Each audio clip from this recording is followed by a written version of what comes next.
ना बेवहाय गासिबो लासै लासै आं सानो बाहायजालांगोन आरो बे बेलायाव जायफोर जेराव दं बर' मानसिफ्रानो बांसिन माने बिबानखौ लानांगोन आं दिनै स्पिकार हिसाबै आसाम बिधान सभायाव दं बे हिसाबै आसाम बिधान सभायाव आं गावनो दंखाय आं बर' रावखौ बेवहाय इमप्लिमेन्ट माने खालामनाय जाबाय आरो इयुनाव जाहाथे मोजाङैनो बेवहाय बर' रावा सोलिबाय थायो बेनि थाखायबो दा राहाखौ लानाय जादों थिग बेबायदिनो गासिबो जायगायाव जेराव जेराव जोंनि बर' सुबुंफ्रा सोरबा अफिसार जानानै दं माबा मोनसे जानानै दं बिथांमोना जुदि गावबा गाव जायगायाव थानानै एसे जुदि माने बर' रावखौ बाहायनायनि बेलायाव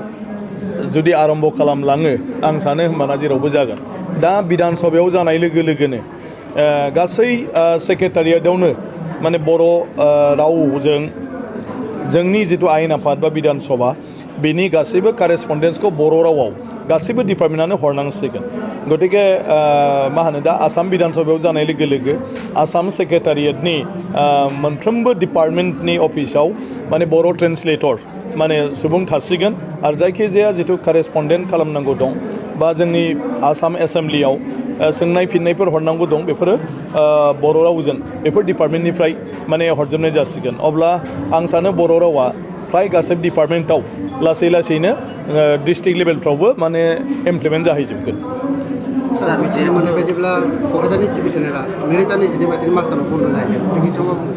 क'क्राझारनि टिभि चेनेला ओरैनो रिले माने सेन्टारसोमोन बियो आरो बे जाहैबाय गोदोनि दिनाव जिथु माने एन्टेना थायो बे एन्टेनाया माने मा होनो पावारफुल नङैनि थाखाय जाहाथे दूरदर्शनखौ माने गासिबो जायगायाव नुनो हायो आरो बिनि थाखाय एन्टेनाया टावारा जाहाथे माने बिनि माबाखौ बोना होयो पावारफुल जायो बिनि थाखायमोन बियो दा बेखौ सिफायनायजों जेबो सोमोन्दो गैया अलरेडि क'क्राझाराव मोनसे टिभि सेन्टार गायसननायनि थाखाय भारत सरकारा केबिनेटआव सिद्धान्त लाखानाय दं आरो बर' गोरोबथायावबो बे बाथ्राखौ माने रायखांनाय जादों ओंखायनो आं सानो थाबैनो जुदि बे हाबाफारिखौ मावफुंनो थाखाय जोङो सेन्ट्रेल गभर्नमेन्टनि जेरै कनसार्न इनफरमेशन एन्ड ब्रडकास्टिं मिनिस्ट्रि बेखौ माने नारसिनोब्ला आं सानो थाबैनो फुल प्लेजेड टिभि सेन्टारा क'क्राझाराव जागोन गतिके दा जेखौ बन्द खालामनो नागिरदों बियो ओरैनोब्लाबो टिभि सेन्टार नंथ'आ बे टिभि रिले सेन्टारसो आरोखि किन्तु क'क्राझाराव अलरेडि फुल प्लेजेड टिभि सेन्टार जागोन सार जिहेतु बर' मिडियामनि एमइ स्कुलफोरा जिहेतु जोंनि जिल्लायाव आसाम आयेन बादियै 3+1 जिहेतु साइन्स आरो इंराजि आरो लिंगुइस्टिक बाखि फोरोंगिरिफोरा जुदि गभर्नमेन्ट जाबाय बिथांमोना मा नङा बेवहायथ' जेरैबायदि दं बे बर' बिजों होननानैल' नङा गासिबो बिजोङानो